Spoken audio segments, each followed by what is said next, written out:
자, 한미 간 관세 협상 시한이 불과 2주 앞으로 다가왔습니다. 트럼프 대통령이 일단 각국에 서한을 보낸 상황인데 현재 관세 협상은 어떻게 진행되고 있나요? 네, 트럼프 행정부가 전 세계 23개 나라의 관세 관련해서 일방적인 서한을 보냈습니다. 이 편지를 받고 나서 다들 좀 황당하다, 당황스럽다 이런 입장인데 브라질의 경우에는 무려 50%의 관세를 부과받았고 한국은 25%, 일본도 25%입니다. 그나마 우리의 경우에는 당초에 예고했던 관세율이 그대로 유지되고 있지만 일본의 경우에는 종전보다 1%포인트 관세율을 올렸습니다. EU는 30%, 또 캐나다가 35%, 유예로 사실상 0%였던 멕시코에도 30% 물리겠다고 통보를 했는데 전반적으로 동맹국에게 더 가혹했다 이런 평가가 가능해 보이죠. EU와 멕시코는 합의를 조금 더 해볼 여지가 있다 이렇게 기대감을 가지고는 있습니다만 사실 EU하고도 협상이 거의 막바지라 최종 타결을 앞두고 있다 이런 기대감이 있는 상황에서 돌연 30% 서한을 보내면서 EU 전체가 부글부글 끓고 있는 상황이고 브라질에는 이게 사실상 정치적인 보복이다 이런 주장이 있습니다. 과거 정권은 미국과 좀 가까웠지만 현재 정권은 트럼프 행정부와 완전히 노선이 다르기 때문에 이런 것들을 보복 관세로서 지금 대응하고 있다 이런 주장이 나오는데 실질적으로 브라질은 미국에 대해서 그 흑자를 보는 나라가 아니거든요. 미국이 브라질에 대해서 무역 흑자 보는 나라인데 브라질에 50% 관세 물리면 여기에서 싸게 원재료 공급받아서 장사하는 미국 기업들도 쉽진 않을 겁니다. 캐나다의 경우에도 전통적인 우방국인데 35%나 관세를 물린다고 해서 이 포드 같은 회사들이 자동차 만들 때 캐나다와 미국을 한 32번 정도 오가야 완성차 한 대가 만들어진다는 게 통상적인 분석 결과인데 후과도 만만치는 않을 것 같습니다.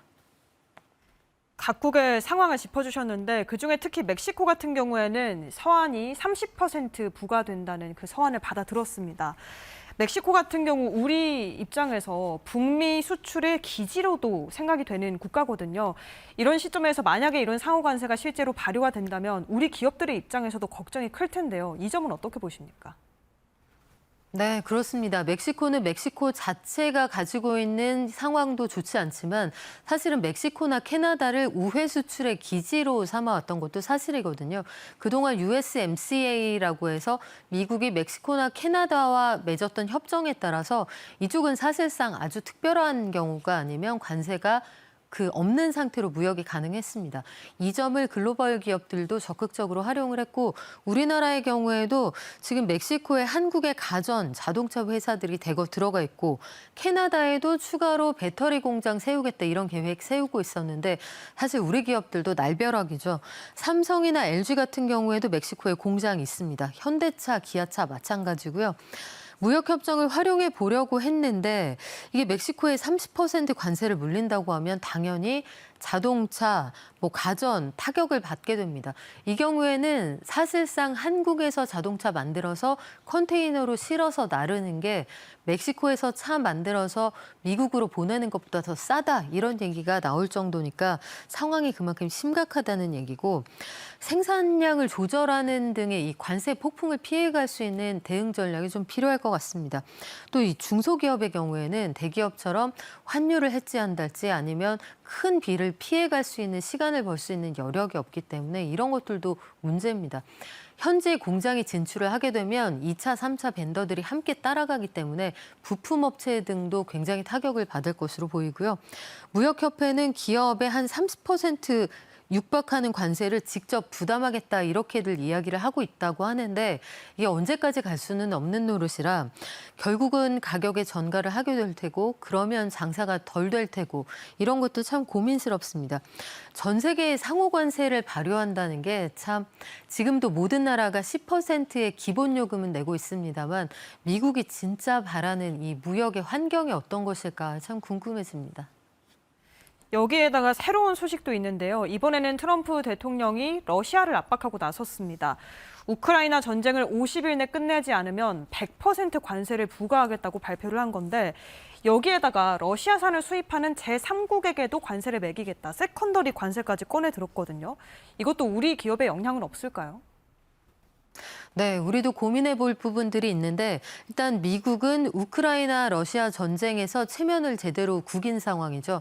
트럼프 대통령이 대선 캠페인 때부터 강조했던 건 내가 취임하면 24시간 이내에 우크라이나 전쟁 종전시킬 수 있다. 호언장담을 했습니다. 그리고 취임 이후에도 상황이 만만치가 않으니까 양쪽을 차례로 만나거나 통화를 함으로써 이제 끝냈으면 좋겠다 이런 입장을 충분히 밝혔는데 그럼에도 불구하고 지금 이 타결이 안 되고 있단 말이죠. 미국이 우크라이나에 대해서 그래서 무기 지원을 추가로 하겠다. 무기 지원 끊는다고 했다가 나토를 통해서 다시 한번 무기 지원하겠다 이렇게 으름장을 놓고 있는 상황입니다. 러시아를 압박하기 위한 조치인데 그 사이에도 러시아는 미국의 경고에도 불구하고 우크라이나를 폭격하는 등 굉장히 거칠게 반응을 해왔습니다. 트럼프 대통령이 그래서 최근에는 50일 내에 러시아가 전쟁을 끝내지 않을 경우에는 러시아산 물품이 다른 나라로 나갈 때 100% 관세를 물리겠다고 했습니다. 미국의 100%뿐만 아니라 러시아와 거래하고 있는 다른 나라의 경우에도 똑같은 규정을 적용해서 세계 무역 질서에 끼어들 수 없게 하겠다. 이른바 세컨더리 보이콧 계획까지 밝혔기 때문에 이건 현재로서는 저렴한 러시아 원유를 거의 덤핑하듯 사다 쓰고 있는 중국, 인도 들으라고 하는 얘기지만 이게 사실 여기서 끝나는 건 아니고요. 중국과 인도가 여기에서 덤핑 가격으로 사온 국제 유가 여기에 맞춰서 이걸 또 싸게 사고 싶은 그러니까 그들이 사서 이른바 당근을 하는 건데 공해상에서 배 자체를 유조선 탱크로 갈아 끼우는 그런 방식의 거래도 성행하고 있는 상황입니다.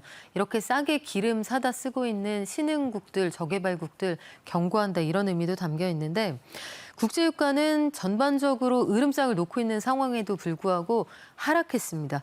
50일 시한 등의 영향 이런 것들이 긴장감을 좀 완화하고 있기도 하고요. 러시아 우크라이나 전쟁 이후에 우리나라의 경우에는 그동안 워낙 수입 비중을 낮춰오기도 했고 러시아 현지에서 나가서 장사하고 있었던 현대차 등이 사실상 손을 털고 나왔기 때문에 직접적인 영향은 없겠습니다만 아마 간접적으로 이들에 대한 그 미국의 심기가 불편하다 이런 것들이 시장을 그때그때 흔드는 변수는 될 수 있을 것 같습니다. 그럼 이제 전 세계 시장의 관심은 트럼프 미국 대통령이 진짜로 8월 1일부로 상호 관세를 부과할지 실현될지 여부입니다. 사실상 미뤄져 왔기 때문에 이번엔 미국 정부는 계속해서 확실하게 8월 1일부로 부과한다고 강조하고 있는데요. 어떻게 전망하십니까?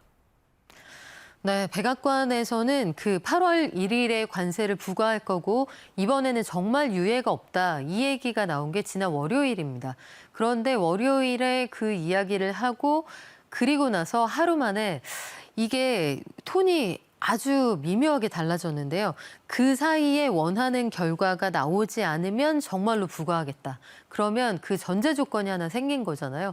그동안은 어떤 상황에도 불구하고 관세 물리겠다고 했다가 원하는 결과가 아니면 부과한다는 건 바꿔 말해서 원하는 쪽으로 좋은 안을 가져와서 미국을 만족시키면 부과 안 할 수도 있다. 입장이 또 한 번 바뀐 건데 시장에서는 그래서 이른바 트럼프 대통령이 또 겁먹고 한 발 물러날 수 있다. 타코다. 이 부분에 그 기대를 걸고 있는 것도 같습니다. 간밤에 뉴욕 증시가 관세 전쟁을 고조시키는 발언에도 불구하고 또다시 올라갔던 것도 마찬가지 이유 때문인데 시장 전망은 일단 트럼프 대통령이 으름장을 놔도 이런 방식의 관세는 현실적으로 물릴 수가 없다. 이거는 다 죽자는 거고 특히 미국은 대부분의 것들 수입해서 쓰기 때문에 공장이 안 돌아가는 미국이 타격이 제일 크다 이렇게 전망을 합니다. 그러니까 이 관세는 정말로 한 번 상대를 떠보는 카드용이다 이렇게 보는 거죠. 또 미국의 관세 수입이 늘어나고 있기는 하지만 초반엔 관세 수입이 늘어나도 결국은 이게 관세가 소비자 가격에 전가되기 시작한 어느 순간부터 물가가 다시 오를 거고 경기 좋지 않을 거다 이런 전망이 나옵니다. 6월에 관세 수입은 일단은 전년 대비 4배는 늘었군요. 그 전 세계를 상대로 10%의 기본 관세를 물리고 있기 때문인데 자국에서 트럼프 관세 정책에 대해서 이게 경제에 어느 정도 영향이 있느냐 이걸 두고는 의견이 완전히 반분돼 있는 상황입니다. 월스트리트 저널 같은 데에서 분석한 내용들을 보면 그럼에도 불구하고 현재 경기 괜찮다 이런 의견과 아직까지는 잘 모른다. 관세가 본격적으로 영향을 미치려면 시간 두고 좀 지켜봐야 한다 이런 파월파의 의견으로 나눠 있습니다. 품목별로 봤을 때는 일단 지난주에 미국 내각회의에서 구리 관세를 공식화하기도 했는데요. 반도체 그리고 의약품 관세도 이제 곧 발표될 거라는 전망이 계속 나오고 있는데 우리가 또 반도체 강국인 만큼 만약에 실현된다면 큰 타격을 받을 수 있잖아요. 이 부분은 어떻게 보십니까? 네, 그런데 일단 그 소재별로 좀 보자면 네. 철강과 알루미늄의 관세가 3월에 25% 물린다고 하고 요 품목별 관세를 6월에는 50%까지 인상한다 이렇게 입장을 내놨잖아요. 그런데 반도체에 대해서는 초고율의 관세를 매기겠다고 엄포는 계속 놓지만 부과하는 시기하고 어느 정도의 세율인지에 대해서는 구체적으로 언급을 안 합니다. 왜냐하면 반도체의 경우에는 대체할 수 있는 게 없거든요. 인공지능 붐 속에서 미국이 자국 기업들 키워주기 위해서는 반드시 해외에서 수입하는 반도체가 필요한데 그 반도체에 대해서 초고율 관세를 매긴다는 건 사실상 자살행위입니다. 그래서 이런 것들에 대해서 구체적인 입장을 내놓지 못하고 윽박지르고만 있는 상황인데 그런 의미에서라면 추후에 이야기를 얼마나 잘 해가느냐에 따라서 얼마든지 세율이 품목 관세일지라도 좀 조정의 여지는 있다고 보고 구리와 관련해서는 미국이 우리가 사실상 전시에 대비하는 입장이다 이런 이야기도 하고 있습니다. 지금 어떤 상황까지 갈 것인지 지금 염두에 두고 있다는 건데 철강, 알루미늄, 구리 같은 건 사실 대체할 수 있는 곳들이 굉장히 많거든요. 그래서 그쪽은 자신 있게 품목별 관세, 고율 관세를 붙였지만 반도체는 이거 만만치가 않을 것 같고 8월 1일부터 구리에 50% 관세를 부과한다고 예고를 했는데 이것도 역시 어폐가 있는 것이 인공지능 붐 속에서 빅테크들이 디지털 센터, 서버 구축하려면 어마어마한 양의 전선이 필요한데 여기 핵심적인 게 구리입니다. 여기에 관세를 물린다 혹은 구리 부산품에 높은 관세를 물린다.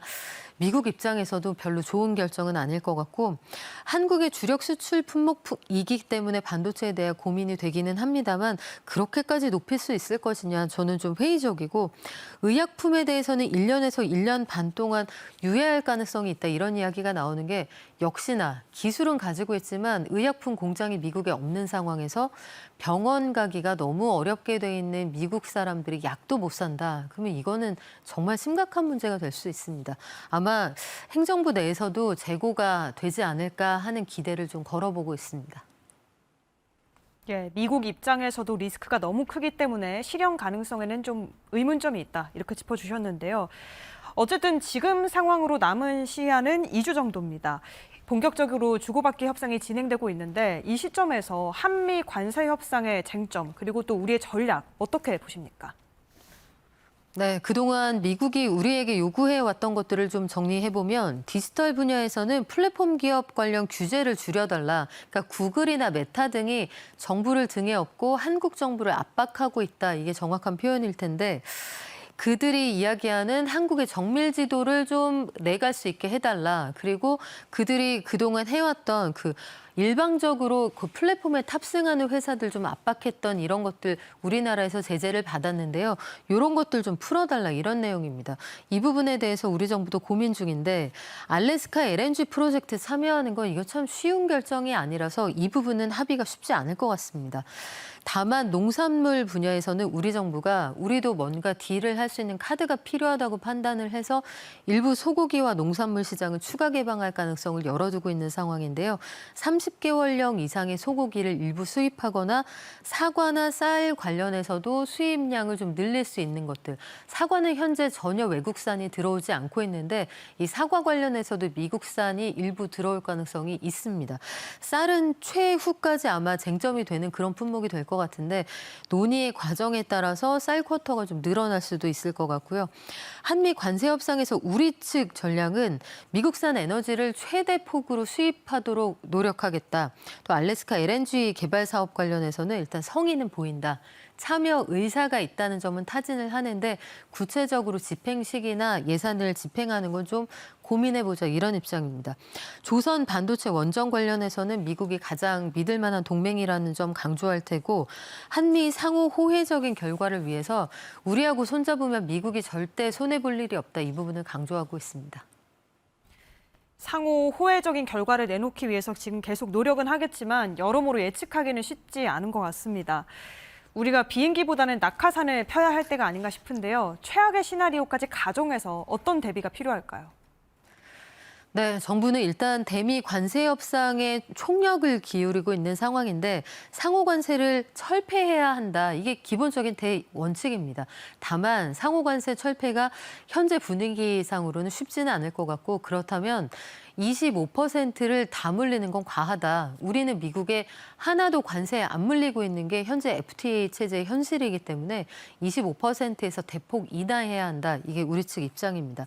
원칙적으로 합의를 크게 해놓고 추가적으로 디테일을 협상해 나가는 그런 방식도 가능할 것으로 보이고 세부적으로 조율할 게 참 많은데요. 상호 합의점을 찾기 위해서 이렇게 주고받을 것이 무엇인가. 일단 찾아낸 게 농산물 또 축산물 분야인데 미국의 주장에 대응하기 위해서 국내적으로 의견을 모으는 것도 아주 중요해 보입니다.